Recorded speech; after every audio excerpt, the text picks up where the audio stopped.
नमस्कार दोस्तों आपने बहुत सी बार देखा होगा और महसूस भी किया होगा कि आप किसी मुश्किल या मुसीबत में फंसे हुए हैं और उस मुश्किल या मुसीबत से निकलने का कोई रास्ता भी आपको दिखाई नहीं देता। उस वक्त आप हिम्मत हारने वाले होते हैं या लगभग हार चुके होते हैं। उस स्थिति में आपको सभी देवी देवता, अल्लाह, भगवान, खुदा सब याद आ जाते हैं और जब आप बिल्कुल टूटकर बिखरने वाले होते हैं तभी कोई व्यक्ति या कोई ना कोई आशा की किरण आपकी जिंदगी में आती है और आपको उस मुश्किल या मुसीबत से निकाल देती है। इसे मैं आपको एक उदाहरण से समझाती हूँ। सपोज करो कि आप कहीं जा रहे हैं, किसी ऐसी जगह पर आपकी गाड़ी खराब हो जाए जहां जंगल हो, सुनसान रास्ता हो, डरावनी रात का अंधेरा हो, आपके मोबाइल में नेटवर्क भी नहीं आ रहा हो या मोबाइल की बैटरी भी डाउन हो जाए या मोबाइल का बैलेंस खत्म हो जाए, मतलब आप किसी से कांटेक्ट नहीं कर सकते और उधर से कोई गुजर भी नहीं रहा हो और अगर कोई गुजरता है तो वो आपकी मदद भी नहीं करता। तब सोचो उस स्थिति में क्या हालत होगी आपकी।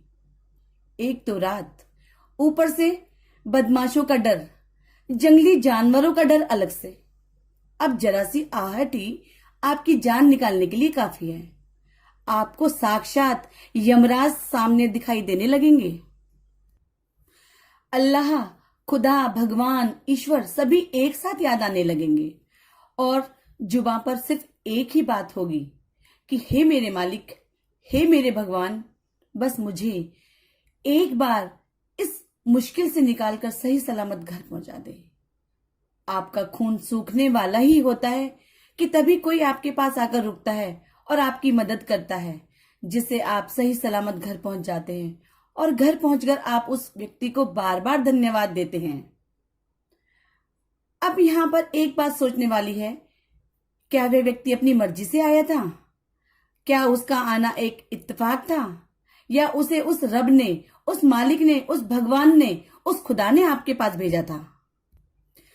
जहां तक मेरा मानना है, उसे उस मालिक, उस भगवान ने आपके पास भेजा था ताकि आप उस मुश्किल, उस मुसीबत से निकल सकें, क्योंकि ईश्वर सभी जगह नहीं आ सकते।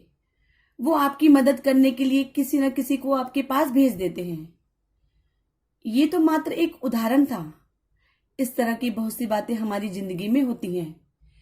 आज मैं एक ऐसी ही कहानी आपको सुना रही हूं जो आपको बताएगी कि भगवान सबकी सुनता है और सबकी मदद भी करता है।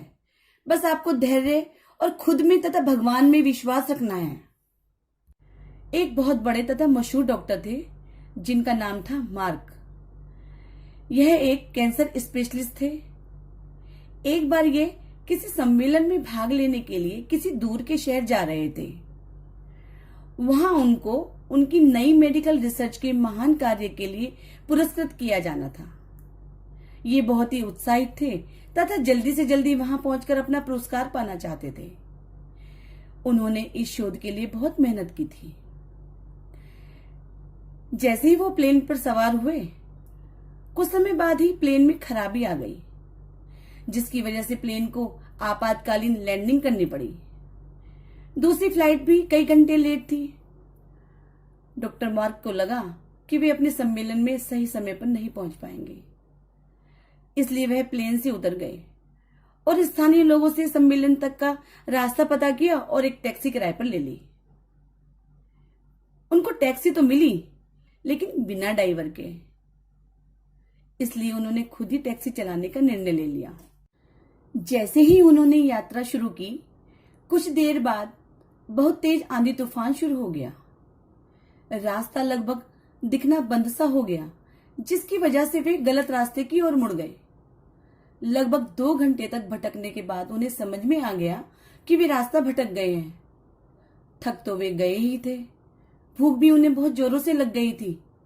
उस सुनसान सड़क पर भोजन की तलाश में वे गाड़ी इधर उधर चलाने लगे। कुछ दूरी पर उन्होंने एक पुराना सा मकान देखा। उन्होंने बिल्कुल मकान के नजदीक अपनी गाड़ी रोकी। परेशान से होकर गाड़ी से उतरे और उस छोटे से घर का दरवाजा खटखटाया। एक स्त्री ने दरवाजा खोला। डॉक्टर मार्क ने उन्हें अपनी स्थिति बताई और एक फोन करने की इजाजत मांगी। उस स्त्री ने कहा कि उसके यहाँ फोन नहीं है।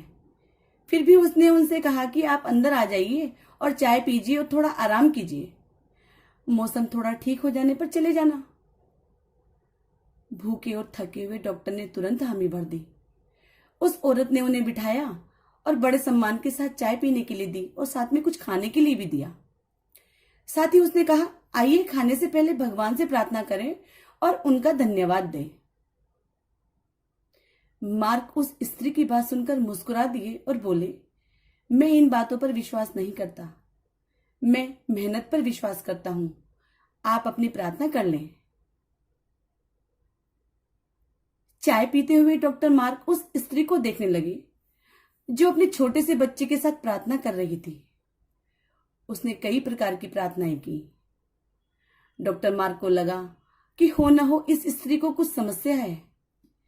जैसे ही वह औरत अपने पूजा के स्थान से उठी तो डॉक्टर ने पूछा, आपको भगवान से क्या चाहिए? क्या आपको लगता है कि भगवान आपकी प्रार्थनाएं सुनेंगे? उस औरत ने धीमे से उदासी भरी मुस्कुराहट के साथ कहा, ये मेरा लड़का है और इसको कैंसर है।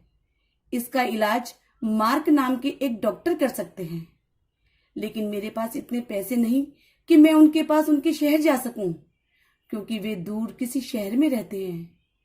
यह सच है कि भगवान ने अभी तक मेरी किसी प्रार्थना का जवाब नहीं दिया, लेकिन मुझे विश्वास है कि भगवान एक ना एक दिन कोई रास्ता बना ही देंगे। वे मेरा विश्वास टूटने नहीं देंगे। वे अवश्य ही मेरे बच्चे का इलाज डॉक्टर मार्क से करने के लिए उन्हें यहां पर भेजेंगे और वे इसे स्वस्थ कर देंगे। डॉक्टर मार्क यह सुनकर बिल्कुल अवाक रह गए। कुछ पल के लिए वे खामोश से हो गए। उनकी आंखों से आंसू गिरने लगे। वे अपने मन में कहने लगे, भगवान बहुत महान है। उन्हें सारा घटनाक्रम याद आने लगा। कैसे उन्हें सम्मेलन में जाना था, कैसे उनके प्लेन को इस अनजान शहर में आपातकालीन लैंडिंग करनी पड़ी, कैसे टैक्सी के लिए ड्राइवर नहीं मिला और वे तूफान की वजह से रास्ता भटक गए और यहां आ गए। वे समझ गए यह सब इसलिए नहीं हुआ कि भगवान को केवल इस औरत की प्रार्थना का उत्तर देना था, बल्कि भगवान उन्हें भी एक मौका देना चाहते थे कि वे भौतिक जीवन में धन कमाने, प्रतिष्ठा कमाने आदि से ऊपर उठे और असहाय लोगों की सहायता करें। वे समझ गए कि भगवान चाहते हैं कि मैं उन लोगों का इलाज करूं जिनके पास धन तो नहीं, लेकिन उन्हें भगवान पर विश्वास है। उन्होंने उस स्त्री को सच्चाई बताई और उसके बच्चे का इलाज करके उसे बिल्कुल स्वस्थ कर दिया और वे असहाय और गरीब लोगों का इलाज फ्री में करने लगे। ये कहानी हमें सीख देती है, एक तो यह कि हमें कभी भगवान के भरोसे को तोड़ना नहीं चाहिए और दूसरा, जितना हो सके दूसरों की मदद करनी चाहिए। तो दोस्तों, आप चाहे किसी भी मुश्किल में हो, चाहे आप पर कितनी भी मुसीबत आ जाए, आपको कभी भी भगवान के ऊपर से भरोसा नहीं तोड़ना चाहिए। अगर आप हिम्मत और धैर्य के साथ मुश्किलों का सामना करते रहेंगे और आपको खुद पर तथा भगवान पर भरोसा है, अटूट विश्वास है, तो भगवान आपकी जरूर सुनेंगे। आपके विश्वास को टूटने नहीं देंगे। चाहे थोड़ी देर हो जाए, लेकिन वो आपके लिए कोई ना कोई रास्ता बना देंगे जिससे आप उस मुसीबत से निकल जाओ। दोस्तों, आपको ये कहानी कैसी लगी? कमेंट्स के माध्यम से मुझे जरूर बताना। साथ ही मेरे चैनल को लाइक करना, शेयर करना और सब्सक्राइब करना मत भूलना। दोस्तों, आपने बड़े धैर्य के साथ मेरी कहानी सुनी। आप सभी का बहुत बहुत धन्यवाद।